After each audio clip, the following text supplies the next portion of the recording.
All right, well, welcome everyone to the State of Wisconsin Department of Administration's Labor Standards Payroll Monitoring Training Session.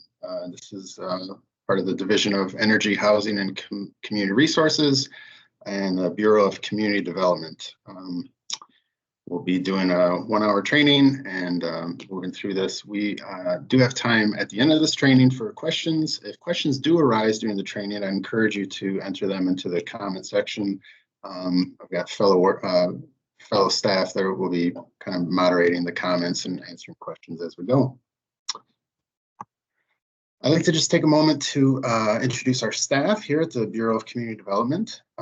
We've got our division, our Bureau Director, Dave Polish. Our Section Chief is Mark Staff. Today presenting with me is Angela Davis, Grant Specialist Advanced. Hello, everyone. Amanda Knack is also on the call with us, fielding questions through the comments or chat box, I should say. You may know her. She was the former labor standards specialist. She'll be assisting as well. She's got a wealth of knowledge. Julie Speck is also part of the Bureau of Community Development here. You may know her. She's the Decker Environmental Review Compliance Officer. So you may be working with her now or in the past. Joanna Storm is also on staff with the Bureau here, and Tamara Fabian. So on this call, we've got a variety of folks with a variety of experience, some real well-seasoned project representatives, as well as folks that are new to the Department of Administration's Community Development Block Grant programs. So I want to welcome everyone.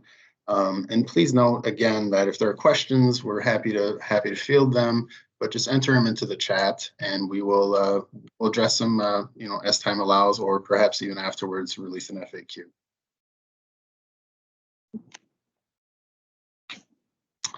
So we'll just go over kind of the purpose of the training here. And excuse me 1 second as I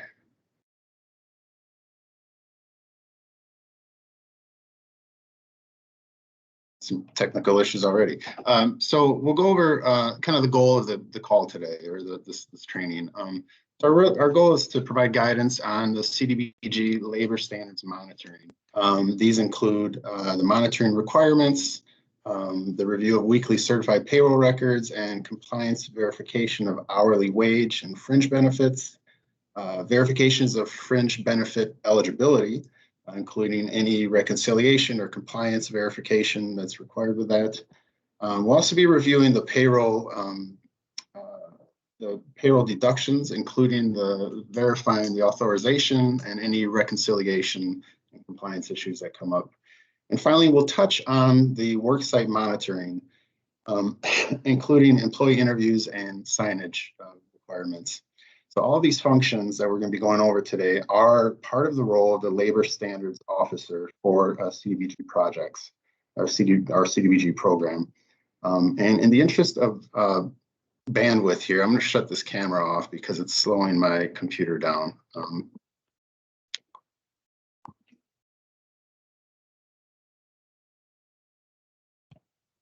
All right, so additional responsibilities of the Labor Standards Officer are obtaining the wage decisions for the project, and we'll briefly go over kind of how to obtain them through the federal website. It's recently changed, so we just want to give a brief kind of overview of navigating that website, as well as what you're looking for in the wage determination. At this point, if you're reviewing payrolls, you should have the wage determination figured out, but we'll still just do a brief review. Another role of the Labor Standards Officer is facilitating the pre-construction meeting. Now, this is not required, but it really is strongly recommended. It makes your life a lot easier. I should note that the Labor Standards Officer or another person can facilitate the meeting. It's not strictly the Labor Standards Officer, but the Labor Standards Officer should definitely be involved in planning this meeting. Again, we're not going to be fully reviewing the pre-con meeting guidance today, but there is guidance available in Chapter 7 of the Implementation Handbook, which is, again, available on the Decker website.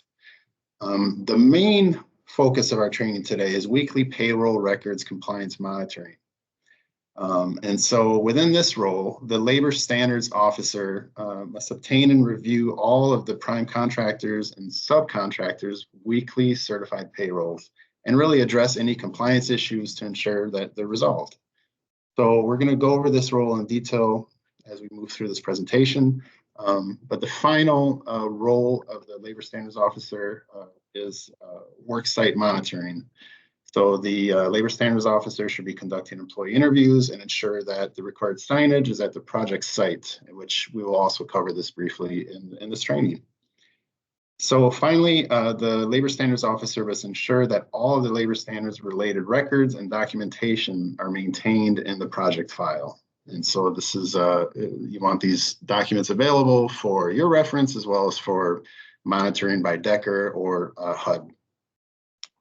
So let's begin here with wage decisions and wage determinations.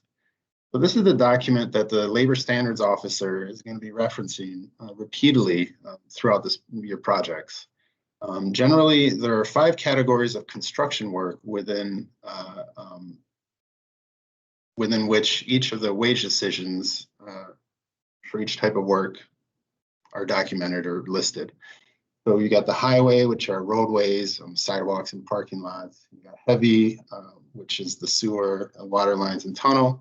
There's another selection for heavy, which excludes tunnel, sewer and water, kind of a catch-all for wage determination construction types, as well as building. These would be any sheltered enclosures for housing people, machinery, equipment, supplies, and residential.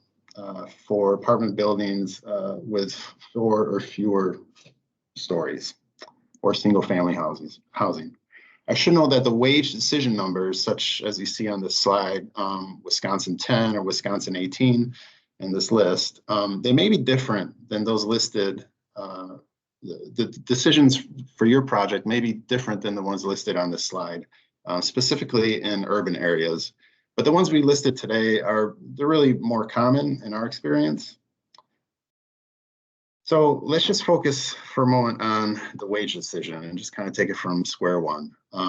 So the wage decision is obtained and included in the bid packets, and specifically when you're advertising for bids. And the record of wage decision selection, which is attachment 7D in our implementation handbook, would be submitted to Decker at that time. So we recommend that you check for updates on the Friday prior to the bid opening after 10 a.m. This is when they update these wage determinations, which they call modifications. And at that point, if there is a change, you would inform the potential bidders. If the contract is awarded 90 days or beyond after the bid opening, the labor standards officer really must check for updates on the wage decision. The wage decision or decisions actually that apply to your project are those that are in effect at the time of bid opening or at the time of contract award if beyond that 90-day mark. So the wage decision must be included in the bid and the contract language. So further, we really recommend saving this wage decision in the project file, as mentioned earlier, really to simplify future monitorings. So I'd like to note that there's some best management practices here. You will be using one wage decision for the entire project, which matches the main focus of the project or the type of construction. Now, of course, there are caveats and nuances with all of this. So if 20% or more of the project cost or contract total is another type of construction, or if $1 million or more of the contract cost, project cost is another type of construction, or if the wage decision for another type of construction that is being performed is needed to cover one or more job classification for that work that do not already appear in the wage decision for the main focus or type of construction. So basically, it's a bit of a mouthful, but so we recommend that workers are classified under one wage rate determination. and sometimes it's not a direct correlation of the type of work and how it's listed in the wage decision. Typically, you'll be able to classify people as engineers, which are essentially the operators, or general labor. However, there are times when that's not possible, and perhaps two construction types will apply for a specific project, and at which point you would pull from each. If this does come up, I would recommend you reach out to your grant specialist. Again, there are nuances to all of this, and we are more than happy to kind of help you work through some of the details on this. And it's important to get it right at the front end. So at this time in the payroll monitoring, you'll likely have the information already settled, right? You know what the wage determination is, it's applying to the project, and you're moving forward. But I want to take a moment to mention that there is a new SAM.gov website, which is housing all of the wage determination information.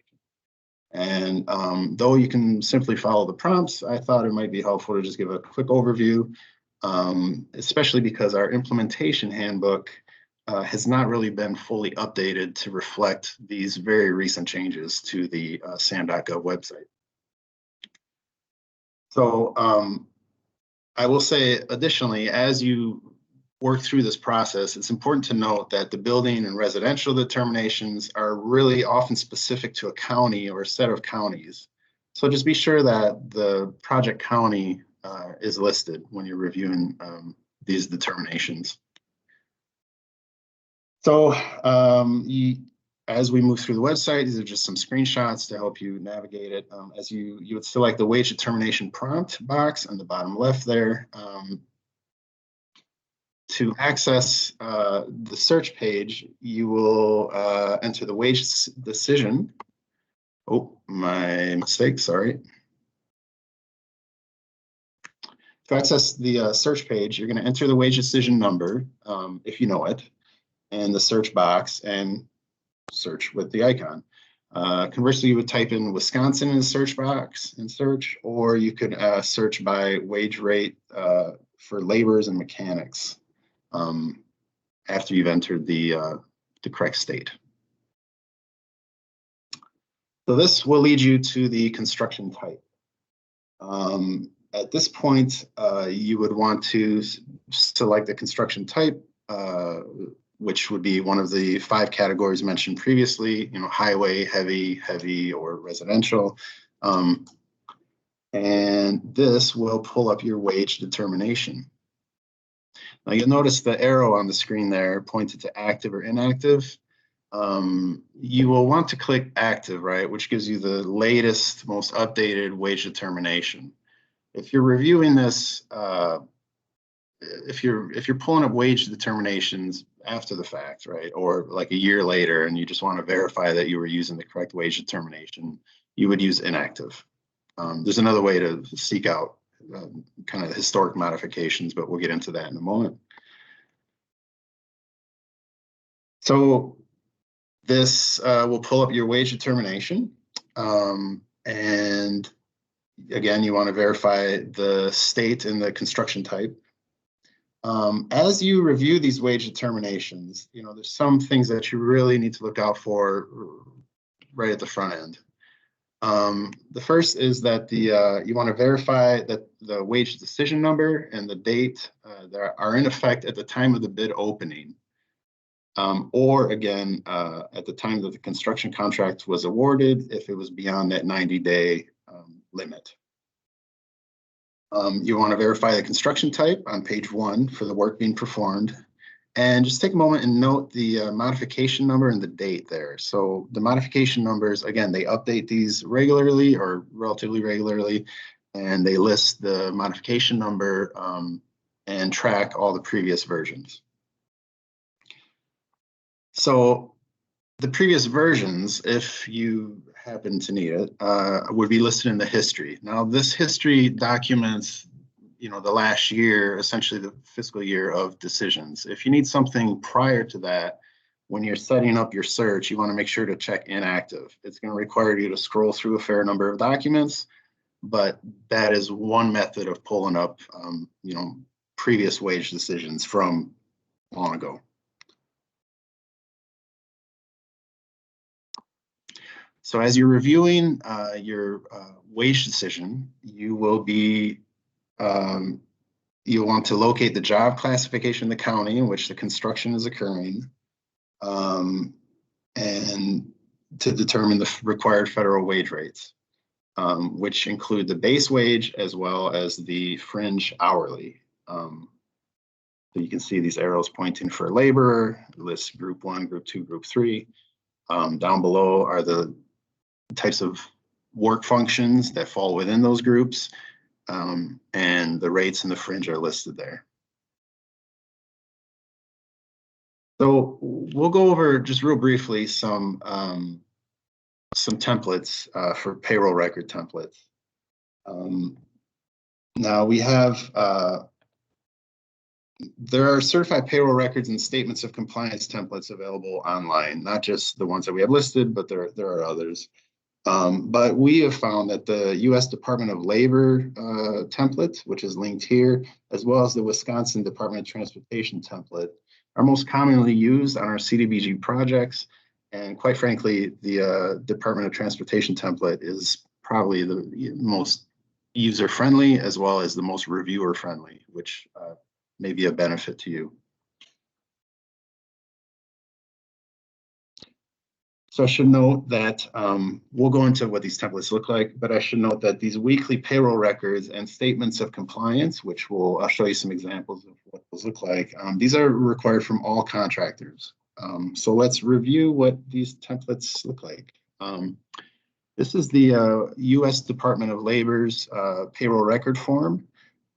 You'll notice there's areas for the name and the final four of the Social Security number, the worker classification, group number and equipment, the hours worked, and then listing the different rate of pay as well as fringe.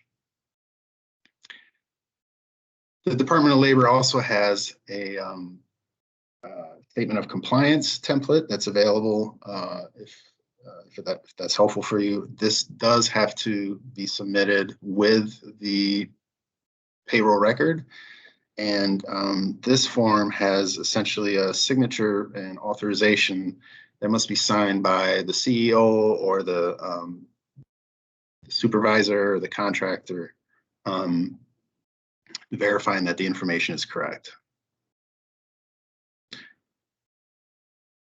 You'll notice on this form, before I move too far ahead, there are two check boxes. One is that the fringe benefits are paid into a plan, and one is that fringe benefits are paid in cash. Now we'll get into that a little further on. My coworker Angela will provide some examples, but it's something to note on all of these that there is a checkbox for that and something to look for. This is the Wisconsin Department of Transportation payroll record. This one is perhaps a little more user-friendly or reviewer-friendly. It really breaks out and prompts information, specifically the name of the worker, the final four of the Social Security number, essentially the categorization of work, the trade, or the craft. It also has an important category for apprentice. It allows you to check yes or no. This just kind of teases out the information instead of having to remember everything that's supposed to be listed on these payroll records. I will say the other interesting part of this is that it separates out the cash fringe versus the benefit plan fringe, which is helpful. Again, here's the statement of compliance for the Department of Transportation template. And I'm just kind of going over these to show what are some common and acceptable payroll records as well as statements of compliance. With that said, there are certainly kind of proprietary or private documents that payroll records that people will submit and use, and that's acceptable as well. It requires a little, you gotta be a little more nimble in your review, I suppose, when you have all these different versions coming up. But this is one example. The information has been redacted, and on many of these examples, we actually just kind of made it up. So But you'll notice that this payroll record lists out the group type, the equipment that's being operated, the rate of pay, the fringe rate, which is a cash payment, as well as any payments into plans, and it breaks out really what the fringe rate amounts are, as well as itemizes the types of fringe. So here we have health, holiday, vacation. So it also lists out the deductions, and we'll kind of get into what are, what types of information you're looking for that would accompany these payroll records, specifically the authorization for deduction, as well as what types of permitted fringe are acceptable. Again, this is an example of we'll call it a proprietary statement of compliance. It's a bit wordy, but it's acceptable. I would, again, recommend the Department of Transportation's forms. They're just much easier to navigate. So here we've got an example of a payroll record that we can kind of go through. So all the payroll records must be signed by the principal of the firm or an authorized agent. This could be an HR manager, a payroll manager. The payrolls, they must be dated and numbered sequentially from first to final. And that would be from the contractor's start date on the project through the contractor's date of completion. No work week records. This would be, obviously there are weeks when contractors are not on the job site. These can be either submitted via a payroll record or potentially, or in basically an email to the labor standards officer detailing that the said contractor was not on site for these dates, and that would suffice as well.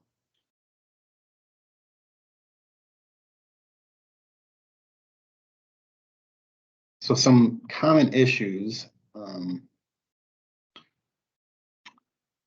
Some common issues that we've seen with these is that the payrolls are not submitted weekly, or conversely not signed. Also that the payrolls are not numbered or dated sequentially. Another common issue is that the no work records are not submitted or kept on file. And associated with these payroll records and the statement of compliance, should be the documentation of the fringe benefits or any other deductions. So whether it's a court order deduction or an employee, an employee deduction, that really has to be documented. And finally, the job classification is not sufficiently defined to match the wage decision. So some of these payroll records, the job classification, it's impossible to know what they're doing. What I would recommend is just simply going back and reaching out to the contractor and getting a full description of the work performed.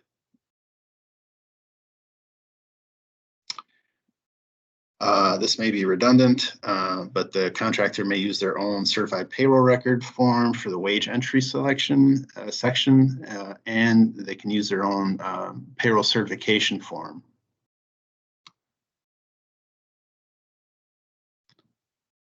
I may have gotten ahead of the information, but we're just going to go through these as well. Hi, Angela. Hi, so I can start from here. Okay. I do want to add a couple of things. There were some things in the chat that Amanda's been replying to, so I'll just add to those. Someone had brought up a great point about debarment checks on the new SAM.gov website, and we didn't mention that debarment checks are a part of the Labor Standards Officer's requirements, but they are. So you do have to do debarment checks on SAM.gov for all prime contractors and subcontractors. Technically, the prime contractor is responsible for all the subs and should be checking them, but I will say that the Labor Standards Officer ends up doing them because you might not always get them from the prime, but it should be prior to them being contracted. But either way, there are some tricks to it, and we also, the person had mentioned they're having some difficulty We too were having some difficulty. You actually have to register on the SAM.gov website in order to do debarment checks now. So we hope to have some guidance, but there is some guidance on the SAM.gov website. If you go to the help section, click on the help icon on the page, you will find instructions and some different guidance materials and videos and different things. But we recommend just using those resources on the SAM.gov website for that. Also, there was a question about payroll records being a public record. So as Amanda had shared in the chat, we recommend you consult your attorney. We do the same here in DOA. When someone asks for records, we consult our legal counsel. You may do the same. I think the most important thing, I think most often it is a public record typically. However, a lot of the information needs to be redacted on the payroll record. So any personal identifying information, for instance, that would need to be redacted permanently before you would provide any records. And your attorney, of course, or your legal counsel can provide that guidance. But you would treat any requests for payrolls or even, and we've had this, we've had folks that have requested copies of payroll interviews that were held on the work site. We've had, not us, DOA, but we have found that grantees have had requests. And typically, I think it's from market researchers and labor organizations that are determining, wage rates and things like that. But just be prepared for that. You will get those requests. As Amanda said, consult your legal counsel. Treat it as any other public records request and determine what can be provided or should be provided. But be sure to redact all personal information. So now I'll move on to further compliance monitoring. So Ben had shared with you some examples of the different types of certified payroll records you're going to receive. And I'm going to go over some more details with some of the information. We do realize that the forms that we provided, you can't see them very well in the presentation. I know this from my end. But I think really what we want you to know from those is that you will see a variety of different kinds of certified payroll records. And in reviewing them, you're going to be looking for the same information regardless of what format it comes on. So the information that you are going to be looking for on the weekly payroll records, and again, you're going to be looking at both the prime contractors and the subcontractors' weekly payroll submissions. First, you're looking for making sure that they are signed. So the statement of compliance or the certification page is signed, and that the payroll records themselves are numbered sequentially and or dated sequentially. So if they're numbered, you do not need to collect no work week records. So again, if they're numbered, you do not need to collect no work records. However, we strongly recommend that you still get some type of no work week record from the contractor, just so you can keep track of when you aren't getting payrolls for 5 weeks in a row. I mean, you should be checking with the contractor to make sure and get an email or something that says, the reason you did not get a certified payroll record from us is because there was no work on the site this week. So that can be, again, either a certified record that just says no work week, or it can be an email from the contractor saying there was no work this week. In addition to that, you're going to be looking at job classifications. So on the wage decision, there are a number of job classifications, obviously. So you are looking for the information that allows you to identify the job classification on the wage decision. So this will be the job title, the type of work, the group number. When the wage decision will show, for instance, laborer, and they have 5 groups of laborers, then you will need to identify what group that laborer falls into. So you might have to ask more questions about that. In addition to that, there might be types of equipment. So they're listed as an operator. Well, you need to verify the type of equipment they're operating in order to determine what group of operator they fall into on the wage decision. So this will be something else you'll be checking. If a worker has more than one job classification, as Ben had already covered, they each must be listed separately on the certified payroll record, or if they don't have them listed separately, then they just need to pay the wage rate for the highest page rate among all of the job classifications. Another item is the additional classification request. So in some cases, Ben had mentioned that the wage decision might not have the job classification that a worker falls under. As he also shared, we really encourage the contractor and the labor standards officer to work together to see if there is a reasonable, accurate classification on the wage decisions that apply to the project and the type of work the worker is doing to select a job classification. If it just can't be done, if it's not reasonable, or the contractor says, no, I want to pay this rate for this type of work, it's not on the job classification, you can request an additional classification. This is attachment 7E in the handbook, but note that it does require DECR and HUD approval. This says pre-approval, but I will let you know that the HUD decision involves HUD reviewing at the local and federal level, as well as sending it to the Department of Labor. So sometimes we don't get decisions until, weeks, months. We've even had it over a year later on a decision for an additional classification. And it can be denied. So if the worker is being paid a certain rate and it's lower than the rate that HUD or DOL determines is appropriate, then that contractor will have to do back wages for underpayments for all those months or days. But ultimately, usually we can find a job classification within an existing wage decision that applies to the type of work the worker is doing to classify it. Now, that doesn't mean if you're doing a street project and there's a job classification that isn't on the street wage decision, but it's on, say, a building wage decision, you can't just go to that building wage decision and pull that job classification, because building is not the type of work the worker is doing. So keep that in mind. I think ultimately consult us and we can guide you through to determine if there's a different job classification that would work, or if an additional classification is necessary.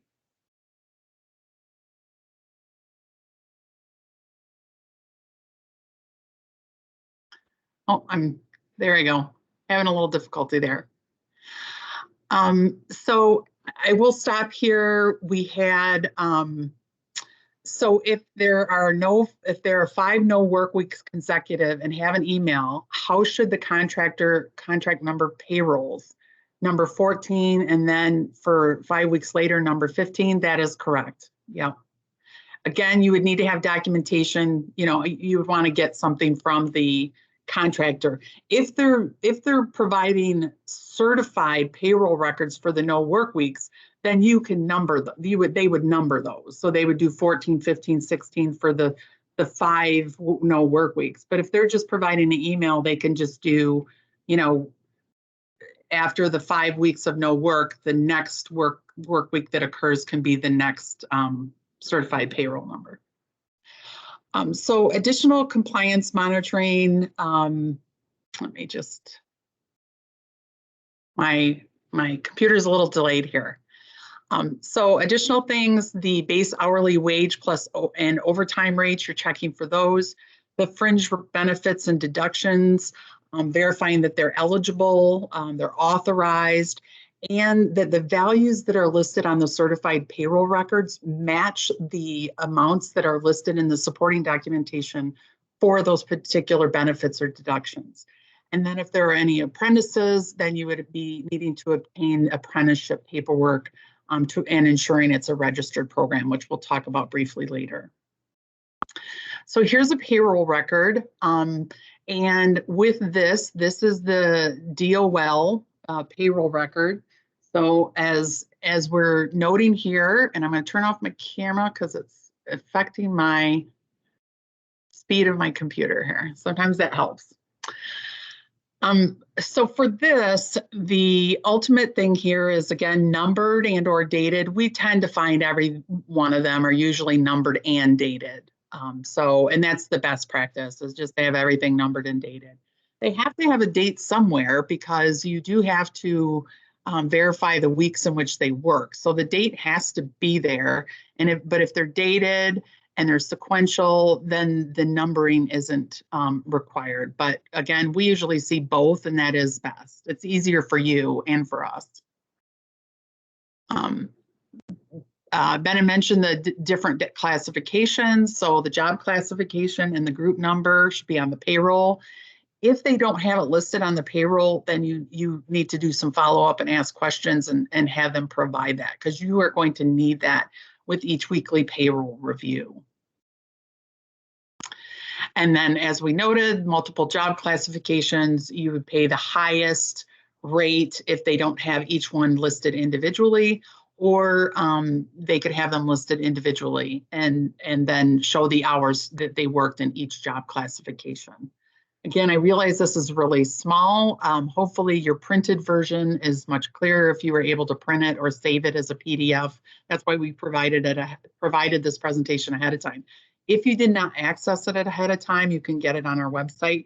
We did find a few things. We made some tweaks to the slides. So we will be posting an updated version of the PDF after the presentation, just because we did find a few things and made a few notes. But the one that you hopefully accessed prior to this is more legible. So here's another piece to look more closely at that certified payroll record I just brought up. So we have a particular worker, and then we have their job classification or work classification, which is general laborer group 2. And then we have the wage decision. So you're going to pull up the wage decision for the project and for the type of work that contractor is doing for the project. And then look for the group number, the laborer job classification, and then the group number, and then determine the wage that is applicable for that particular position.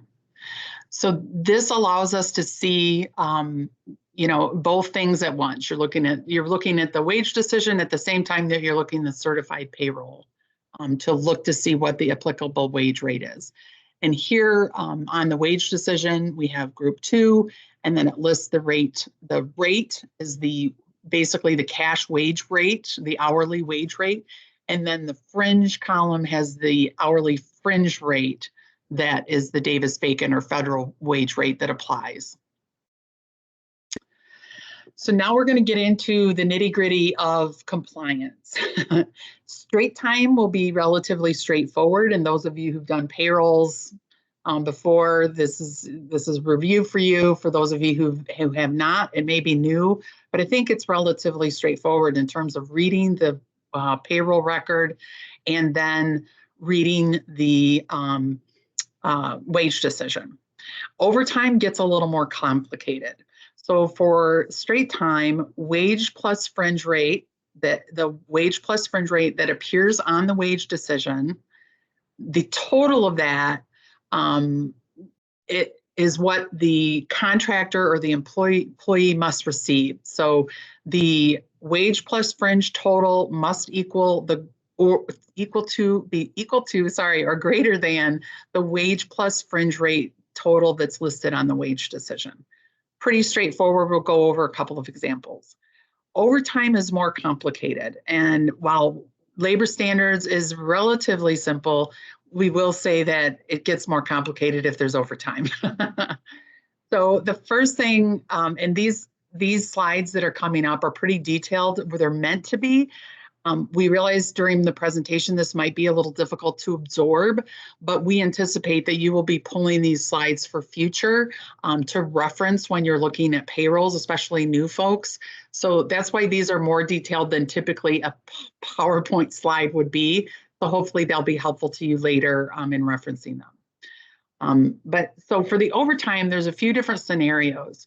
So if the wage rate, so you must pay 1.5 times the Davis-Bacon cash wage rate or the regular base cash wage rate, whichever is higher. So if the worker is getting paid, $40 an hour, but the Davis-Bacon rate is $30 an hour, you have to pay 1.5 times the $40 an hour, because that's the worker's regular cash wage rate.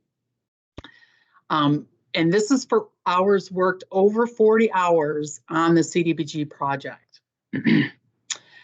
And when I say on the CDBG project, it can also be other federally funded projects that are subject to Davis-Bacon too. So if they're working on two different projects and they're both federally funded projects that are subject to Davis-Bacon, then you would consider that, you'd be looking at hours that are worked on both of those projects, and any hours over 40 would be 1.5 times the Davis-Bacon rate or the regular cash wage rate, whichever's higher. The fringe rate can be paid in cash or through a bona fide fringe benefits plan for straight time and or overtime, but you wouldn't be required to do 1.5 times the fringe rate. So, and then also when you pay, when the overtime is not on the CDBG project or another federally funded project that's subject to Davis-Bacon, then it would be 1.5 times the regular cash wage rate of the worker. And then plus the the regular fringe rate. So if you have a worker who works 60 hours, but the first 20 hours are on the CDBG project and the rest of the hours are on a different project that's not subject to Davis-Bacon, then you don't have to pay the Davis-Bacon rate for the CDBG hours. However, you do have to do the regular base rate. So if the worker, say, is making $30 an hour regular cash wage, but the Davis-Bacon rate is $40 an hour, you would only have to pay 1.5 times the $30 an hour because you don't have to pay the overtime at the Davis-Bacon rate. So for those of you who are listening, I'm sure I might have lost some of you by now because I'm getting really complicated, but that was the purpose of this training, is to start looking at some of the details related to overtime and wage rates. I will get to some comments. I'm going to move through a couple more slides and then we'll get to some comments. But so I'm going to go through a couple of examples. So first we'll start with straight time. And again, this is usually the easiest. So you're going to look at the labor group 2 wage decision. On the wage decision, it shows $29.26 for cash wage, plus $17.20 for fringe. So the total of the Davis-Bacon rate is $46.46 per hour. Now the worker is getting paid $29.26 for cash wage, plus $11.84 cash fringe. And that is the gross wage. And I should have started with that. The gross wages are just the cash paid to the worker. So you can verify that the gross wages paid, so cash paid to the worker, is $390.45 for the project. And when you reconcile the information in terms of the cash wage plus cash fringe, it works out to be $390.45. Now, we're going to look at another page where the contractor provided the information that verifies that $11.84 is cash fringe, plus they paid an additional $5.36 in fringe. So the rate paid to the worker is $29 in cash wage, $29.26, plus cash fringe of $11.84, plus the $5.36 in the plan. So it comes to $46.46 for the total wages. So the wage rate is in compliance because the total rate being paid is equal to the Davis-Bacon rate, and it just needs to be equal to or greater than. Now, I mentioned in the previous slide that the contractor had provided a separate document that provided information about the fringe benefits and the cash fringe. This is the type of document. Now, there are various types of documents, but this is just one example, and this has the information that you need to have on file. So you just need a list of what the fringe benefits are and the hourly rate value of each fringe benefit. And this shows that. It shows health, dental, 401k, vacation, paid holiday. And then it also shows your cash fringe, although usually on the payroll record, you can see cash fringe, so it doesn't need to be listed, but for the purposes, they have it separated out, which is great. Now, as Ben said, we need to know where the fringes are and what the fringes are to verify that they're eligible. And there's details in the handbook. And I'm going to and there's some labor standards attachments that must be in the contract that I'll mention later, that have information about what are eligible fringe benefits or fringe benefit plans, and these all qualify. But we don't require that you as the labor standards officer collect all of the details and all the documentation for all of these plans. So you don't have to collect the health benefits plan and the dental plan and the 401k plan. However, you must ensure the contractor has it on file, because they are required per federal requirements in the Department of Labor. They must have all that documentation on file. We do have some folks who do actually collect this information, because if HUD comes later and wants to review the documents, then we request it from you and you have to get it from the contractor. So it's up to you whether you want to collect it up front or collect it later if it's requested. But you do have to let the contractors know they have to have all that documentation on file. So another item is on the payroll was other deductions. So you have to verify that the other deductions are authorized, meaning written approval from the employee, or they are from, authorized by law. So a court order for garnishment or for child support or something similar. On the payroll record, this is listed under other on the Department of Labor template. And unfortunately, that's what we don't like about the Department of Labor template as well as the DOT template. They don't allow for itemizing all the different types of other deductions. So you're going to have to do some follow-up to find out what this other deduction is, and then verify the amount, unless they provide it separately. So in this case, what was great is on the certification page or the statement of compliance page, they actually did include, and it's very small, but there's an arrow right in the middle that goes to $125 of wage garnishment. So they did provide on the certification page details of the other deductions for 2 employees that had deductions. So you're good. They provided the detail, they provided the information. You don't need to do any other follow-up. If they did not do that, you would need to get that information.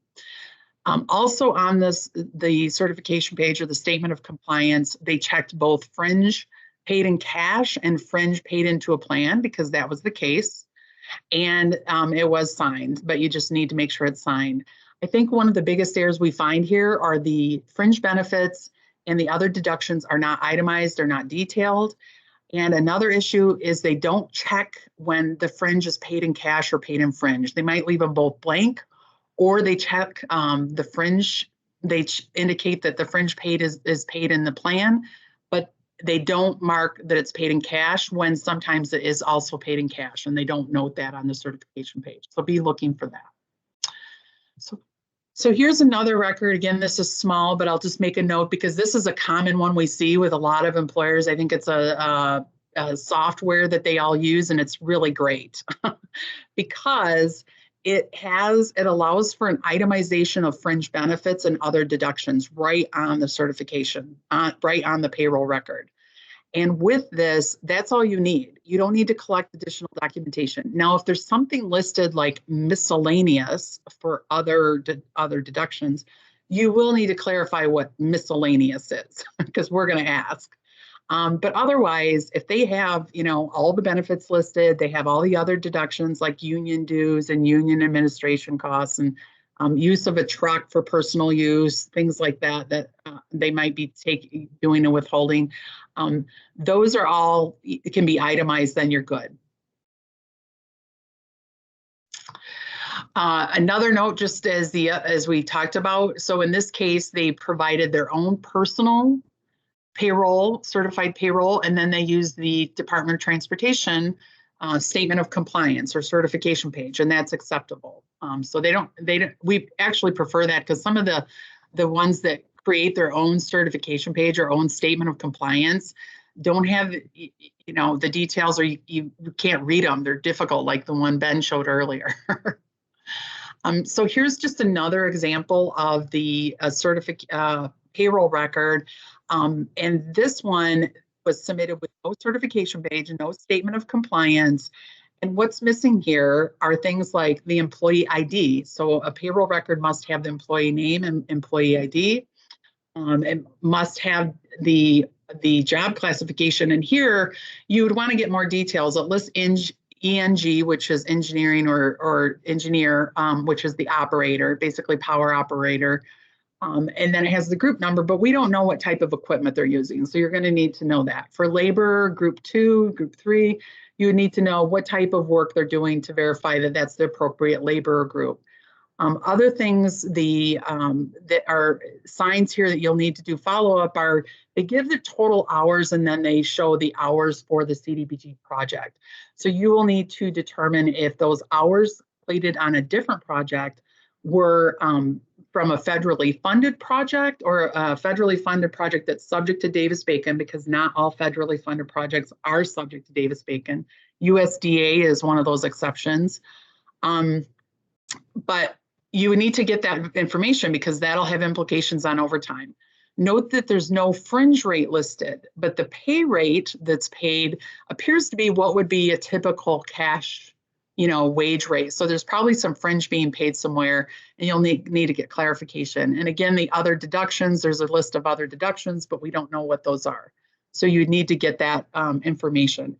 And then they must provide a signed statement of compliance. So they need that signed certification page, and you need to obtain that as well.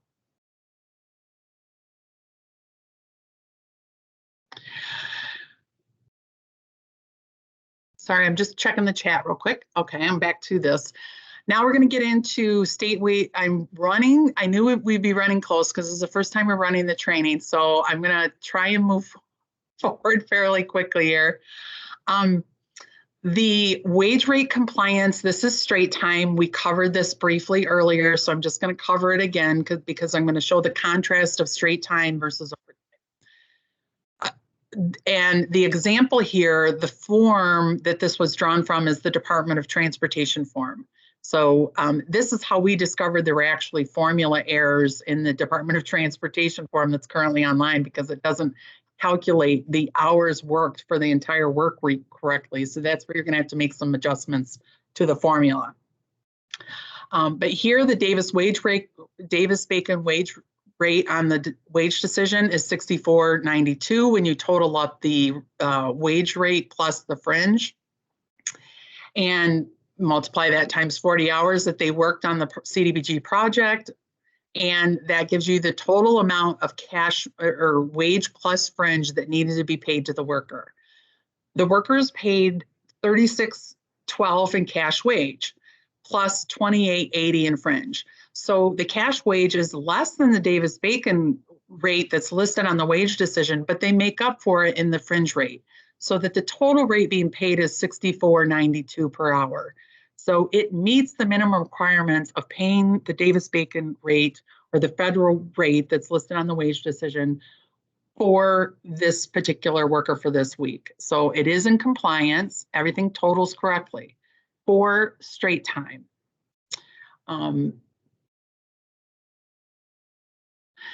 So here's an example of when straight time wouldn't meet the minimum requirements and there's an underpayment.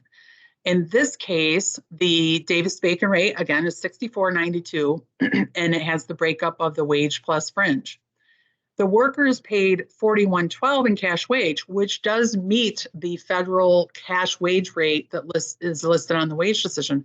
However, the fringe rate is lower, and so they ended up coming in $2 less per hour for that worker. And so you'd have to determine what the underpayment is, and it ends up being $80 when you do the math. And that has to be resolved by the contractor. You need to inform them immediately, and it has to be resolved by the contractor within 30 days. So overtime is a little more complicated. I had read the information, and I'm going to illustrate it here as it relates to whether they had the overtime that on a project that is subject to Davis-Bacon, or if the overtime is really worked on a project that's not subject to Davis-Bacon.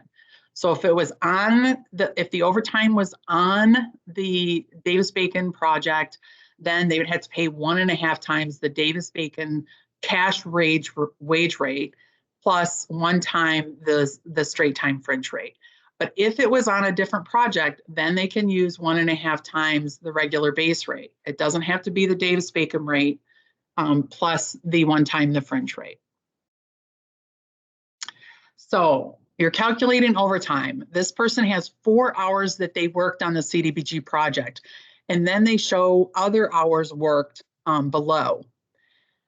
The total hours worked on the CDBG project do not appear to be overtime for the CDBG project, but you need to learn what that other project was, if it was subject to Davis-Bacon or not.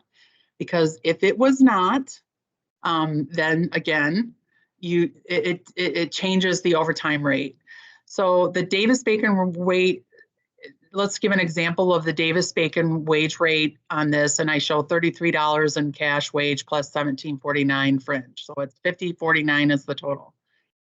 So the regular base rate that the worker's getting paid on the CDBG project is $32.86 plus $17.63. So it totals that $50.49. So they are in compliance for straight time. The regular base rate on other projects. So sometimes workers get paid more or less on other projects. Just so you know, if you haven't done this before, you're going to find that out. So they may be getting paid $32 in cash plus $13 fringe. That's the regular rate on other projects, typically, like if it wasn't subject to Davis-Bacon. So if the hours don't include any overtime on the CDBG project or other project, then their overtime is going to be calculated at 1.5 times that $32 in cash wage plus the $13 in fringe. Okay. However, if the hours are subject to Davis-Bacon, meaning the 4 hours are overtime on the CDBG project, then their overtime rate is going to be the $32.86, which is what's on the wage decision, or I'm sorry, $33, which is the decision that's on the rate that's on the wage decision, $33 cash wage times 1.5, and then add the minimum fringe that's required of Davis-Bacon. This is complicated, and that's why this slide is so detailed, so you can come back to it. And I would say that this does happen quite often. So just be prepared for that. So another scenario that I want to talk about is when you're paying overtime for a project, and in this case, they clearly have 10 hours of overtime on the CDBG project. But the Davis-Bacon rate that's listed on the wage decision, the cash amount of $32 an hour for a wage, is not what the worker is normally paid. So normally the wage decision says $32 in cash wage plus $12 fringe, and the worker is paid $30 in cash wage and $14 in fringe. Both equal 44, so they're in compliance with straight time. However, when you're calculating the overtime, you have to use the cash wage rate that's on the wage decision or the worker's regular wage, whichever is higher. So in this case, the time and a half has to go to the $32 an hour that's on the wage decision, not the $30 the worker's normally getting paid. So this changes how you pay the overtime. Another scenario is when you actually pay overtime and the worker is actually, just one moment here. I noticed that we're at 2:30. So I'm going to have to wrap these up pretty quickly and just indicate that there are some additional scenarios related to overtime. And the ultimate decision is looking at what hours of overtime are attributed to the CDBG project and or other federally funded projects that are subject to Davis-Bacon, or which hours are contributed to other projects. And that will help you to determine how you will calculate and verify compliance with the overtime rate that must be paid for the hours.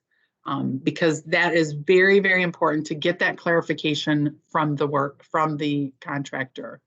The other thing I want to note, and this example here is provided for this, is sometimes you will find on a payroll record where overtime is paid when it isn't required. So at least not required for Davis-Bacon. So with the Davis-Bacon requirements, you must pay overtime for hours over 40 hours on the project.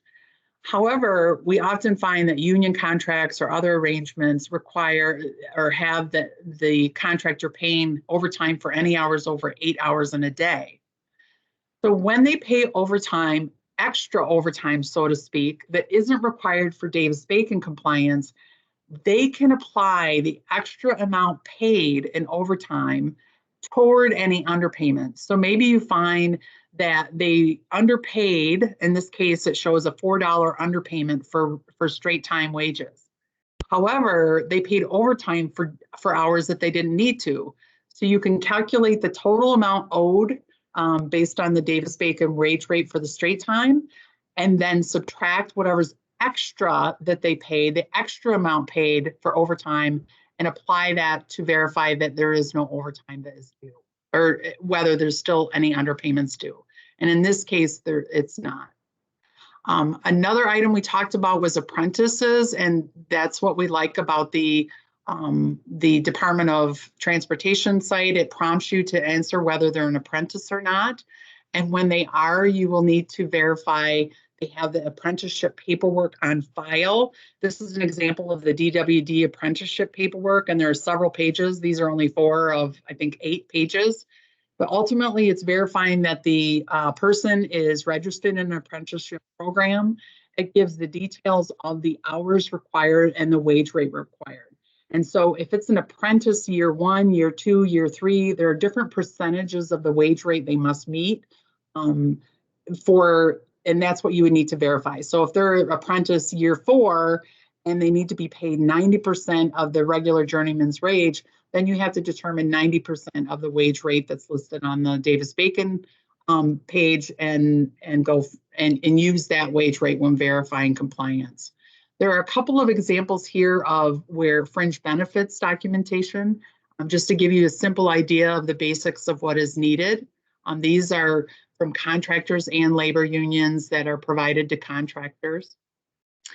Another recommendation we have is that you, to save you time in the long run, you might want to come up with a spreadsheet. I know there are a few firms and a few other grantees that we have found that use a tracking spreadsheet.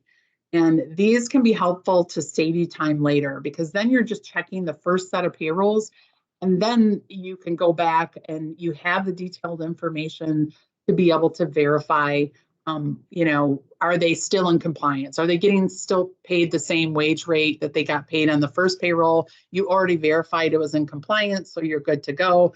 And it allows you to do the calculations easier. So we recommend you use some type of spreadsheet. Another reason you want to use a spreadsheet is this new announcement, and you are the first to hear about it.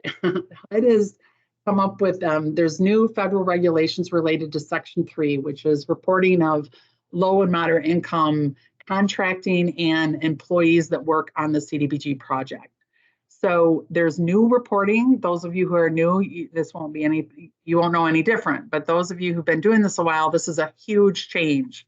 We are going to be required, and we're coming out with new reporting forms probably by the end, within the next couple of weeks, that you have to be able to report the hours worked by all employees on the CDBG project and the total hours worked by Section 3 employees or LMI employees. And this is the new requirement. So if you have a spreadsheet that you are tracking these hours, this will make reporting much easier later because this will be required and details will be coming out soon, along with a new reporting form for labor standards, MBE, and Section 3. The compliance monitoring at the work site are employee interviews and checking for the construction sign. We have guidance in the CDBG handbook in Chapter 7 of the requirements for employee interviews, we indicate that you must demonstrate you're conducting some interviews. We have recommendation of interviewing at least one job classification for each contractor, or each job classification for each contractor, but we know this isn't really always feasible when you have a lot of contractors, but you just must do some. And we strongly recommend that you do it at the start of receiving the payrolls. Don't wait until the second summer of construction to be checking payrolls or not checking payrolls, you got to do that weekly, but doing employee interviews, because you want to catch any discrepancies or problems earlier.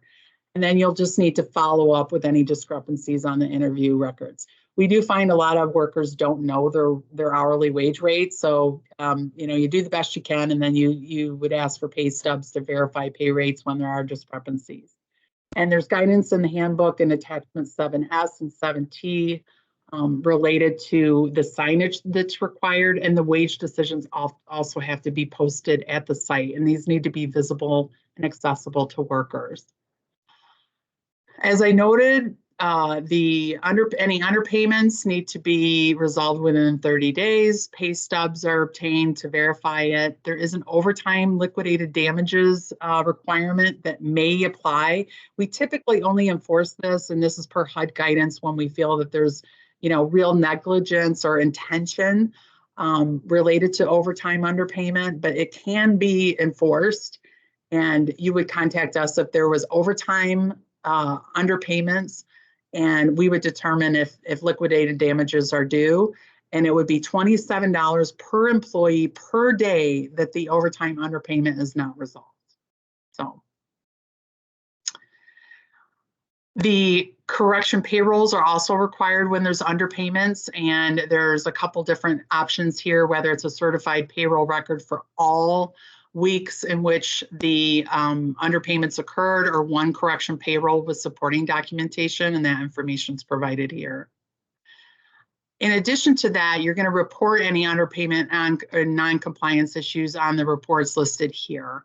And we are revising the labor standards of reporting, but the Section 5.7 enforcement report is attachment 7.0, and then the self-monitoring checklist is something that you would submit during monitoring of the project. And we do monitor all the projects at least once during the performance period.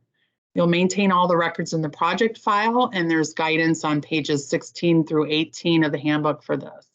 There's also a file checklist in Chapter 2 and the self-monitoring checklist in Chapter 2 that might be useful to you.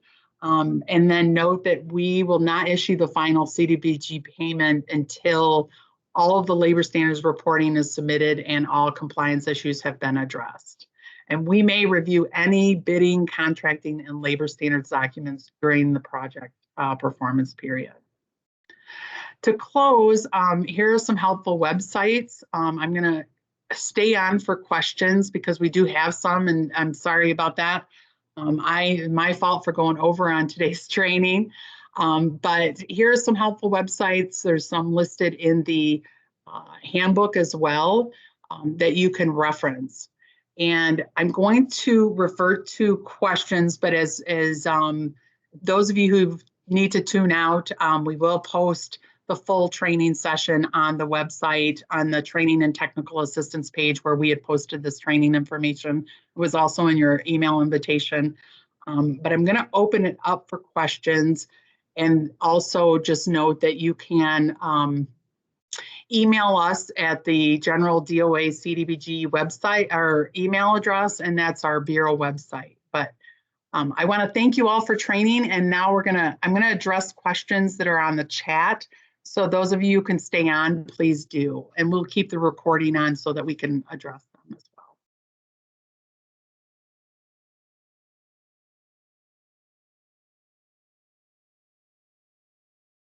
well. Okay.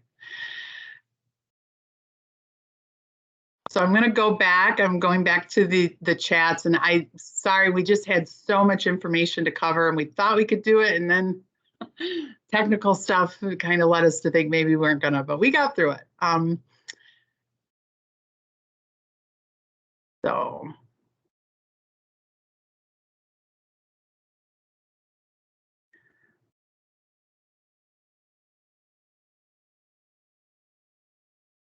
So Amanda answered some questions related to the contractor and no work week. So that's recorded on the session. And then we had some comments related to creating a spreadsheet, which I had referenced, so that's good. It definitely saves folks a lot of time for sure. And we have quite a few folks and quite a few firms that do that do regular payroll monitoring.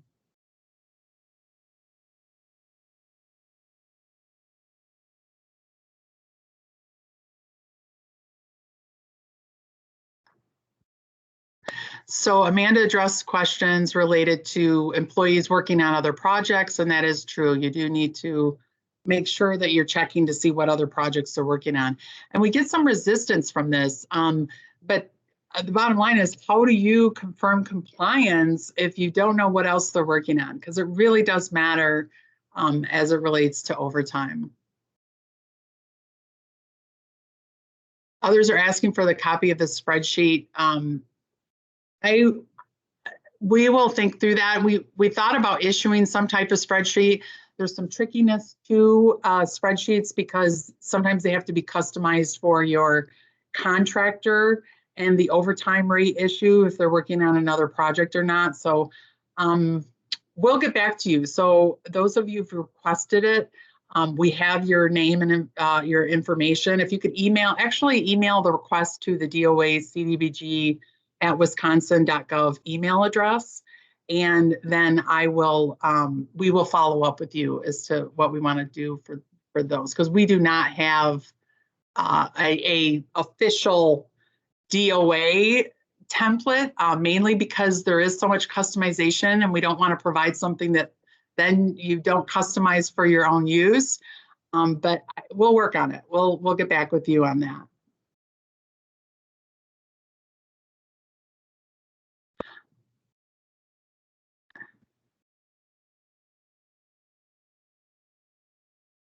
So there's a question, can we use our own employees as stated on page 6 of the handbook? I think this is referring to forced account work. So if you're using local government employees or government employees of the county, that's considered forced account work, in which case you don't need to have certified payrolls, but you do have to have record of work.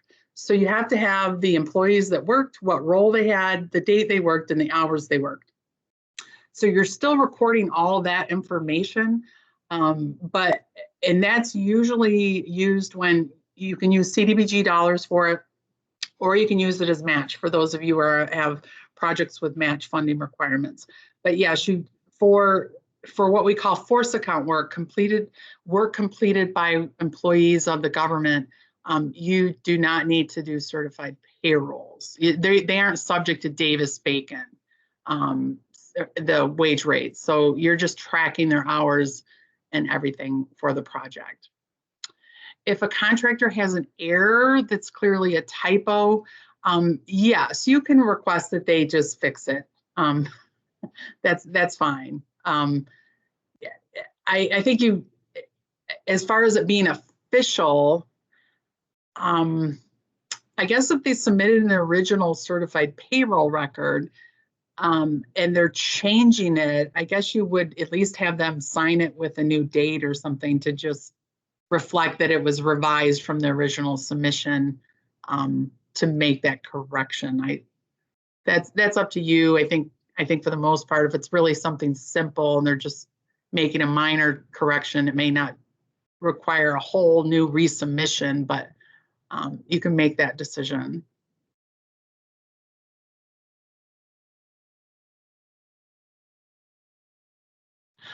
I think I answered the questions. I know there probably were more, but thank you all for hanging on. We hope this training will be helpful to refer back to. And I'm going to ask Ben if you have anything additional you want to add or comment on. Thank you, Angela. Well, I do want to comment on the awkward handoff there. Sorry, I got caught up in the slides before, but I do want to mention that the handbook that we've referenced in this presentation is we're referencing the implementation handbook that's found at the website that's on the screen right now. And along the right side of the screen, you'll notice all the different templates that we had mentioned that are also very helpful. And so I guess that's really about it. I just want to thank everyone for joining. Thank you, Angela and Amanda, for the assistance and for giving such a wonderful presentation. And I look forward to working on these projects. All right. Goodbye, everyone.